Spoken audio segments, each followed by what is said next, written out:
Gazoduc Maroc-Nigeria, le projet panafricain du siècle est sur de bons rails.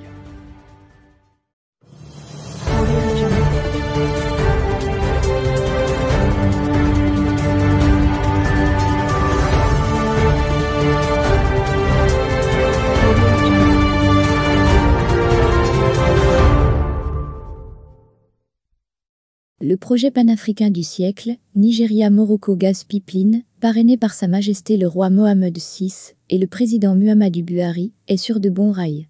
En effet, les représentants de la Banque islamique de développement, du gouvernement marocain et de l'Office national des hydrocarbures et des mines ont signé, ce lundi 20 décembre lors d'une cérémonie virtuelle, les conventions de financement relatives à l'étude front-end d'engineering design du projet Nigeria-Maroc Gas Pipeline.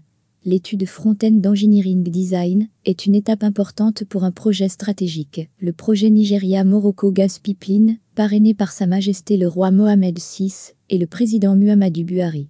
D'ailleurs, au cours de cette cérémonie, il a été rappelé les recommandations faites par Sa Majesté le roi lors de son allocution devant les participants de la 44e réunion annuelle de la Banque islamique de développement à Marrakech le 5 avril 2019. Ce jour-là, le projet de pipeline reliant le Nigeria et le Maroc a été présenté comme un modèle de coopération sud-sud, éligible au financement du groupe ISBD, puisque la plupart des pays intéressés en sont membres. Le projet de ce gazoduc, effectivement, implique l'accord et l'engagement de nombreux autres pays en Afrique de l'Ouest, ce qui l'avait rendu plus complexe et plus long. D'autant qu'il fallait également trouver les marchés et le financement requis pour ce projet ambitieux. Les deux pays ont initié ce projet pionnier de coopération sud-sud de réalisation d'un gazoduc régional. Le projet vise à relier les ressources gazières du Nigeria à celles de plusieurs pays d'Afrique de l'Ouest, le Maroc, et puis la connexion avec l'Europe.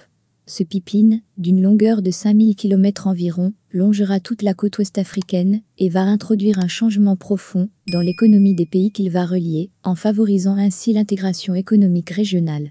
Ce projet permettra principalement d'accélérer l'électrification dans toute la région, de développer des pôles industriels intégrés dans la sous-région dans des secteurs tels que l'industrie, l'agrobusiness et les engrais, afin d'attirer des capitaux étrangers. Aujourd'hui, la Banque islamique de développement, ISBD, le Maroc et le Nigeria apportent des réponses concrètes à travers une contribution financière à la réalisation de l'étude de conception et d'ingénierie avant-projet du gazoduc.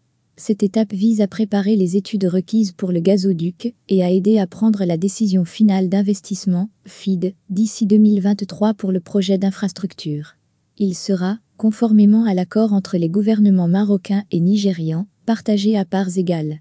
Le coût du projet est estimé à 90,1 millions de dollars.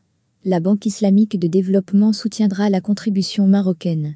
Elle participera au financement du projet à hauteur de 15,45 millions de dollars au titre de l'opération Service Sijara.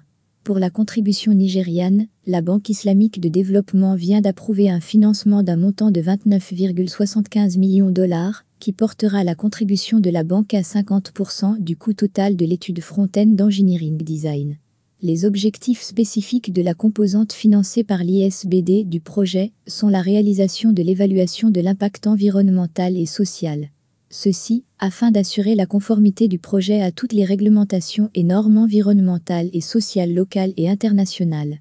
Il s'agit également d'aménager le terrain pour convenir avec l'ensemble des pays traversés par le gazoduc Maroc-Nigeria des modalités d'obtention des emprises du gazoduc pour assurer la bonne exécution des travaux à un stade ultérieur. Les participants à la cérémonie ont tenu à souligner le rôle clé et stratégique du projet en tant qu'étape vers le renforcement de la sécurité énergétique dans la région, contribuant au développement économique et social des pays traversés et à la conjoncture économique régionale. L'intégration, l'amélioration du commerce intramondial et des exportations sur le continent africain sont autant de valeurs pour la création d'un espace énergétique commun pour la connectivité des pays membres, a souligné le communiqué de l'ISBD.